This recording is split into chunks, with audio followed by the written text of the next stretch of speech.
Tu peux changer tes actions, tu peux aussi changer tes habitudes, mais si tu ne changes pas qui tu reviendras toujours au même point. Alors si tu te reconnais dans ce que je viens de dire, reste ici, car c'est de ça qu'on va parler aujourd'hui dans ce 10e épisode de Phoenix Podcast.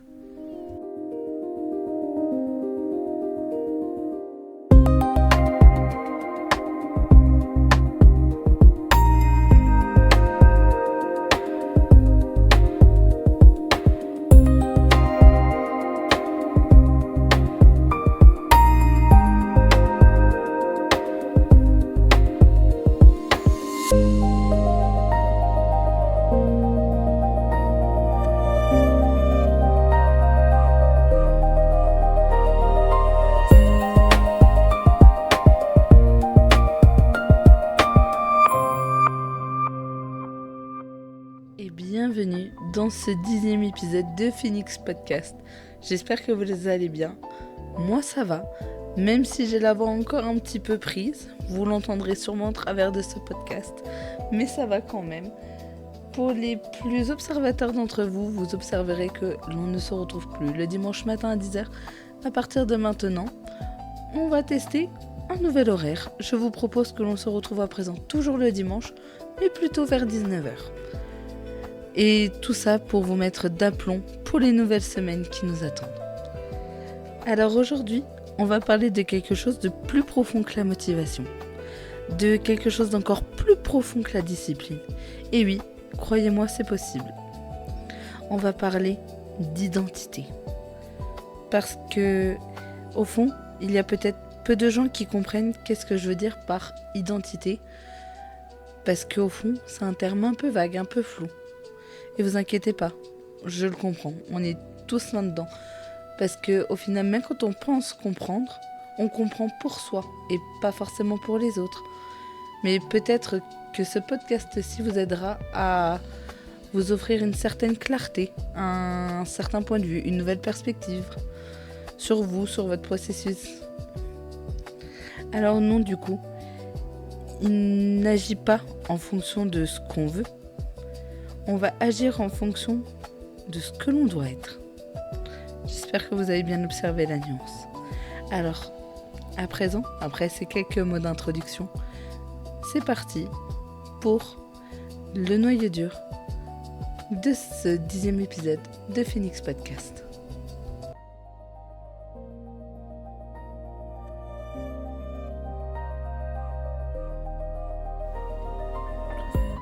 Dans un premier temps, on va parler des pièges des actions. Alors oui, je sais, dit comme ça paraît très vague et vous demandez sûrement où je veux en venir. Mais vous inquiétez pas, vous allez vite comprendre. Car oui, on peut essayer de changer ses actions. Se lever plus tôt, se discipliner, être régulier, constant. Pousser l'effort au-delà de l'envie ou de la motivation. Mais pendant un temps, certes, ça fonctionne, je vous l'accorde. Mais au final, la plupart du temps, on revient en arrière. Alors, pourquoi, me diriez-vous ?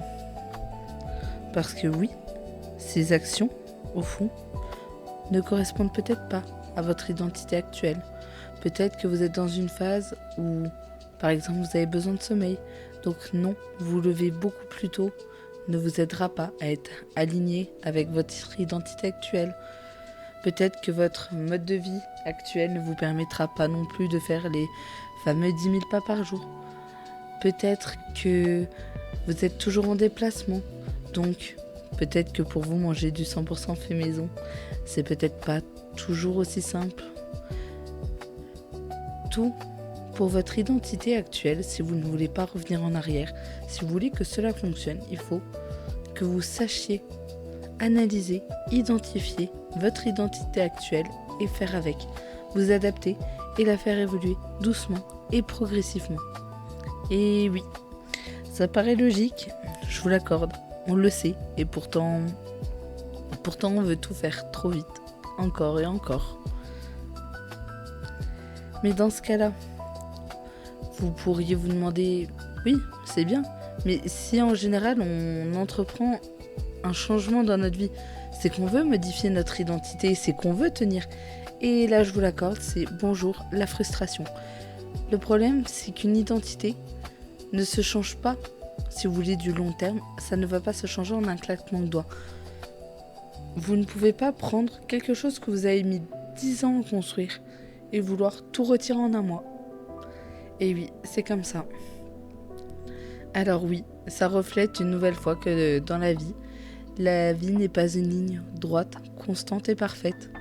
Il y a des hauts, il y a des bas, c'est vrai, je vous l'accorde. Mais c'est pas grave, c'est ok et surtout c'est tout à fait normal et il n'y a pas à culpabiliser de ça. Et vous allez très vite le comprendre au travers de ce podcast.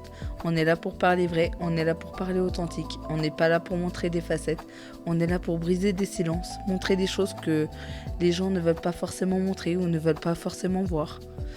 Mais je pars du principe que si vous faites le choix de m'écouter et de me suivre aujourd'hui, c'est que vous voulez avancer dans votre vie, dans votre processus, qu'importe ce qu'il est au final, que ce soit, comme je l'ai déjà dit, des études, une vie de famille, un changement physique, de l'entrepreneuriat, un projet ou des projets, peu importe. Si vous êtes là, c'est que vous cherchez enfin quelqu'un pour avancer dans le vrai, dans le tout.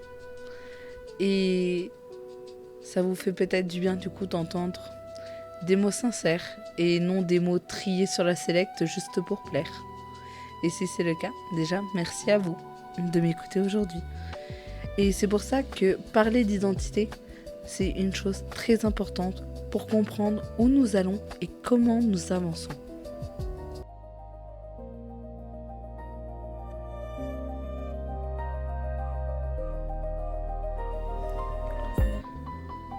Et si je te disais que ton identité actuelle n'est peut-être pas la personne que tu es vraiment? Ça te paraît loufoque, hein, n'est-ce pas? Et pourtant, je pense que tu vas comprendre où je veux en venir. Je m'explique. Ton identité, au fond, c'est comme une histoire que tu te racontes sur toi. C'est comme une histoire que tu construis avec ce que tu entends de toi. Mais du coup, en partant de ce principe, est-ce que ton identité actuelle, est-ce que c'est vraiment ce que tu reflètes et qui tu es vraiment? Et oui, là je pense que tu vois un peu plus qu'est-ce que je voulais dire. Parce que oui, c'est facile de se dire « Oh, c'est comme ça parce que je ne suis pas assez discipliné, parce que je ne suis pas constant, parce que je n'y arriverai peut-être jamais même au final. » Et en fait, à force de te répéter ça, encore et encore et encore, eh ben, inconsciemment, tu agis pour rester en cohérence avec tout ça que tu te répètes en boucle. Sauf que la vérité, c'est pas ce que tu veux. Tu te répètes ça parce que, au fond, ça te frustre. Ça te ronge de te voir comme ça. Ce n'est pas ce que tu veux, ce n'est pas ce que tu souhaites, ce n'est pas ce que tu désires. Et pourtant, le problème, c'est que notre cerveau et notre conscient et inconscience agissent avec la répétition. Que ce soit la répétition d'actions, la répétition de phrases, comme celle que j'ai citée juste avant. Par exemple, si tu arrives à aller au-delà de la motivation et de la discipline, si tu arrives à faire les choses sans envie, juste parce que tu dois le faire, à force de le faire,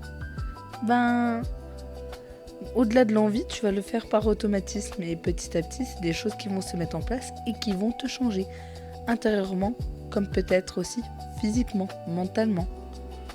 Que ça se voie ou non, c'est la répétition d'actions et de phrases qui t'aidera à évoluer.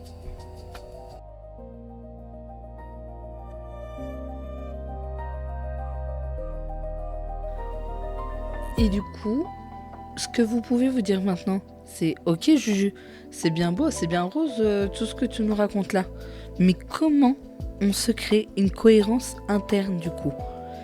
Déjà, faut essayer de comprendre et de voir qu'est-ce que la cohérence interne. Au fond, notre cerveau, il cherche une chose ou plusieurs choses, et ça de façon perpétuelle et constante. Lui, le cerveau, au fond, il ne s'arrête jamais.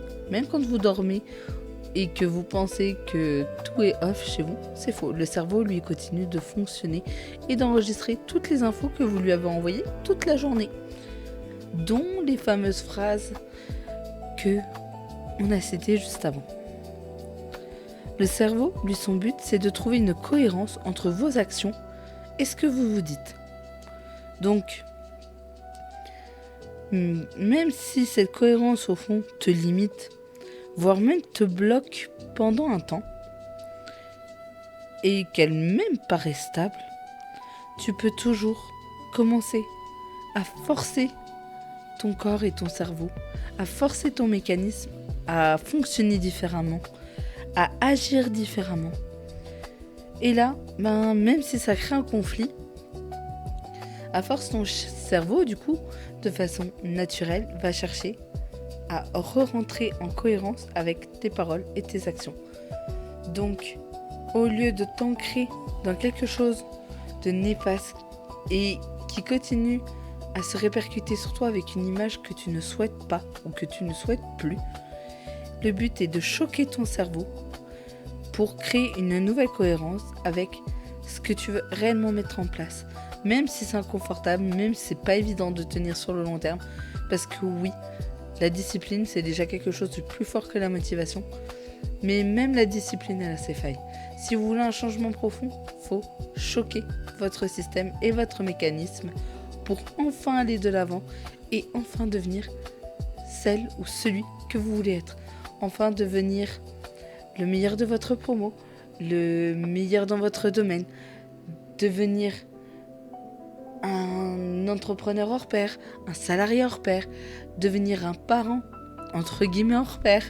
Voilà, le but est de choquer pour changer.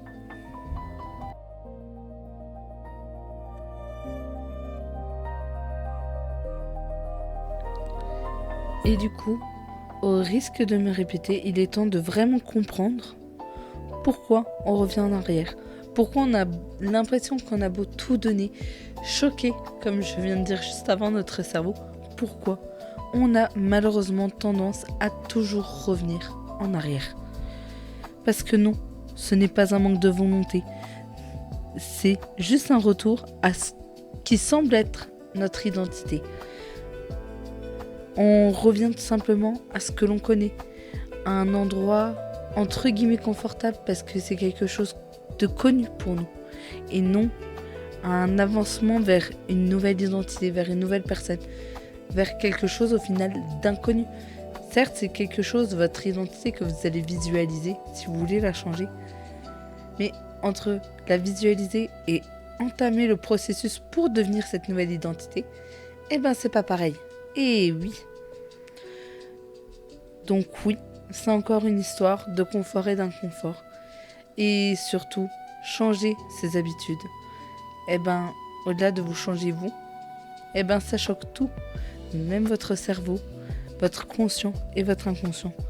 Donc non, ce n'est vraiment pas une question de manque de volonté ou de motivation ou de discipline. Je vous arrête là. C'est juste qu'un changement, c'est long.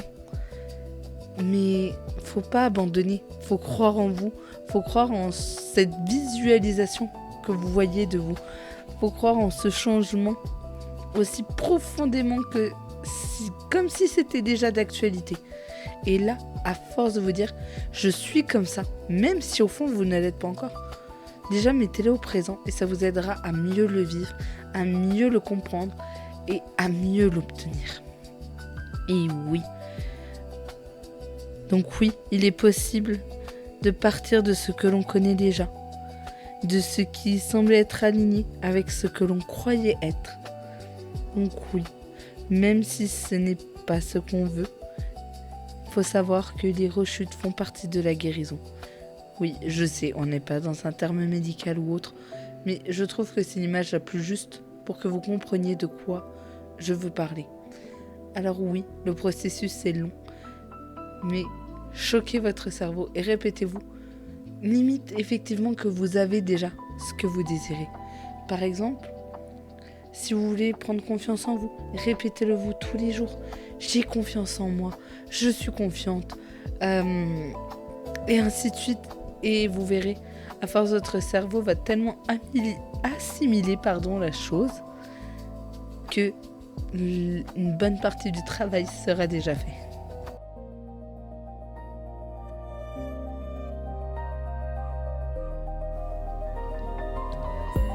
Alors oui, tu l'auras compris, changer son identité, je te l'accorde, c'est pas chose facile à faire. Car non, tu ne changeras pas forcément en faisant plus. Car oui, aussi bête soit-il, tu changes tout simplement en devenant quelqu'un d'autre. Car non, tu ne peux pas, par exemple, avoir une vision de toi complètement opposée, par exemple, à ce que tu as aujourd'hui, et essayer de devenir cette vision opposée en restant ce que tu as aujourd'hui. Car oui, au final, la question, elle peut paraître simple, mais évidente. Qui choisis-tu d'être vraiment ? Est-ce que tu veux rester cette personne que tu es ? Dans ce cas-là, pourquoi décides-tu de changer ? Ou veux-tu devenir cette personne que tu souhaites être, cette personne que tu as envie d'être ? Oui, je sais, c'est des questions qui paraissent simples et pourtant elles sont importantes à se poser et pourtant elles sont inévitables ces questions. Et surtout, c'est important de vraiment y voir clair à ce sujet, pas dans 6 mois, pas dans un an, pas dans 10 ans, mais aujourd'hui. Alors certes, vous pouvez vous aider avec comment te vois-tu dans 5 ans ou te vois-tu dans 5 ans et ainsi de suite. Mais le but, si dans 5 ans vous voulez vraiment être tout ce que vous décrivez à cette question, c'est pas dans 5 ans qu'il va falloir changer, c'est dès maintenant.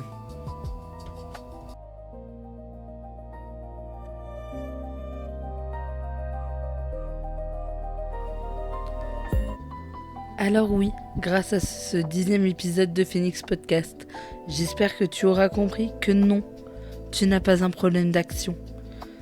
Que non, tu n'as pas un problème de motivation. C'est juste un problème d'identité. Que oui, il faut que tu apprennes à changer ta vision de toi-même et la perspective avec laquelle tu te regardes. Et que oui, malheureusement, tant que tu ne changeras pas ça, tu recommenceras. Car tant que tu n'auras pas fait changer ta vision de te voir, tant que tu n'auras pas changé ton point de vue, tant que tu n'auras pas choqué ton cerveau, tu reviendras toujours à ce que tu connais visuellement. Parce que oui, c'est facile de se visualiser comme on rêverait d'être dans 5 ans. Mais si tu veux que ça se réalise, c'est à toi de changer, et ce, dès maintenant. Alors maintenant, je vais te poser une question simple. Qu'est-ce que tu es en train d'être chaque jour ? Souhaites-tu rester cette personne ou est-ce que du coup, tu es en processus pour devenir la personne que tu veux être, toi, pour toi et non pour les autres ? Alors je te remercierai maintenant d'avoir écouté ce 10e épisode de Phoenix Podcast. Je te souhaite une bonne semaine et on se retrouve dimanche prochain pour un nouvel épisode de Phoenix Podcast.